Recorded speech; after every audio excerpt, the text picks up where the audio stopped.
Hai, ketemu lagi dengan Rudi Langitan dalam Inspirasi 5 Menit. Hidup itu indah, masa sih?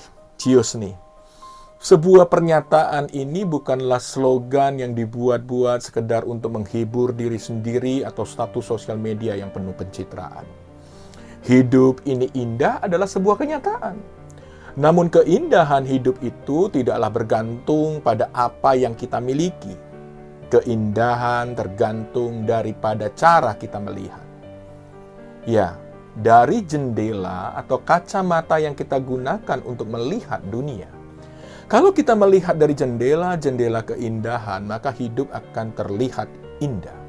Sebaliknya, kalau jendela itu kotor dan kusam, maka hidup pun akan terlihat kotor dan suram. Kunci kebahagiaan itu ada di dalam diri kita, bukan di luar.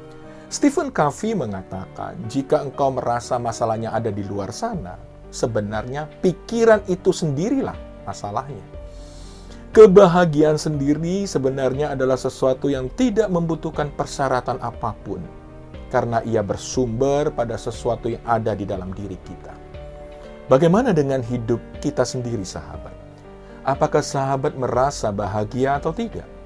Kalau jawabannya tidak, saya akan memberikan kiat yang sederhana yang dapat kita praktekkan saat ini juga dari sebuah refleksi diri selama Ramadan. Bersihkan jendela sahabat. Ubahlah cara kita memandang kehidupan ini. Untuk itu, ada beberapa paradigma dan kiat atau cara memandang hidup yang perlu sahabat pertimbangkan. Yang pertama, kita harus mengubah cara pandang terhadap masalah. Kalau biasanya kita mengeluh setiap menghadapi masalah, kini justru kita harus bersyukur dengan masalah itu. Wah. Masalah akan menunjukkan bahwa kita benar-benar hidup.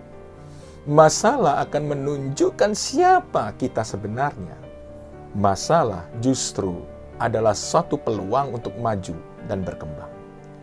Masalah yang pelik akan membuat otak kita berpikir keras mencari solusi yang kreatif. Kita akan mengerahkan segenap daya, upaya, dan kemampuan untuk menyelesaikannya. Dan jika kita mampu menjalaninya dengan benar, kita akan mendapatkan kenikmatan hidup begitu kita dapat menyelesaikannya. Kuncinya adalah hadapi masalah dengan tenang dan pandanglah masalah sebagai kesempatan berharga untuk tumbuh. Tanpa masalah, kita tidak dapat menjadi pribadi yang tangguh dan kreatif. David Brinkley mengatakan bahwa orang-orang sukses adalah orang-orang yang mampu membangun pondasi dari batu-batu yang dilemparkan orang lain kepadanya. Yang kedua, kita harus sadar bahwa masalah yang kita hadapi sebenarnya adalah masalah-masalah kecil. Masalah-masalah yang besar, memusingkan, dan membuat kita gelisah yang kita hadapi sekarang, setahun lagi juga tidak akan kita mengingatnya lagi. Hanya segelintir masalah saja yang kita perlu perhatikan. Yang ketiga, untuk dapat mengetahui mana persoalan besar dan persoalan kecil, kita harus meluangkan waktu untuk berpikir, merefleksi diri, dan menemukan apa yang sebenarnya paling penting. Ini penting sekali. Karena sebelum kita menemukan apa yang paling penting, segala sesuatu akan tampak penting. Masalah kecil pun bisa membuat kita menjadi kebakaran jenggot. Ketika kita tahu mana yang paling penting, banyak persoalan-persoalan menjadi sederhana. Hidup menjadi sederhana ketika kita tahu mana yang paling penting dalam hidup kita.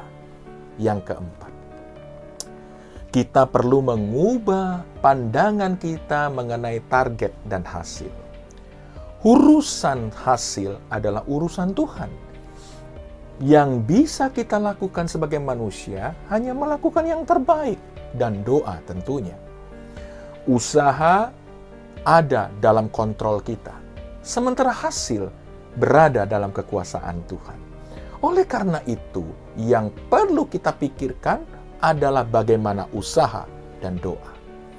Memikirkan hasil hanya akan membuat kita tertekan, stres, yang akhirnya membuat kita depresi. So, sukses itu terletak dalam usaha dan doa yang terbaik, bukan pada perolehan hasil. Demikian refleksi selama Ramadan tentang kebahagiaan dari Inspirasi 5 Menit. Sekali lagi sahabat, saya hanya memberikan inspirasi, semua tergantung dan terserah sahabat, menerima atau tidak. Boleh komen kok di kolom komentar. Salam Jos Gandos, jadilah pribadi yang top, Marco top. Uhui, thank you, happy Eid Mubarak.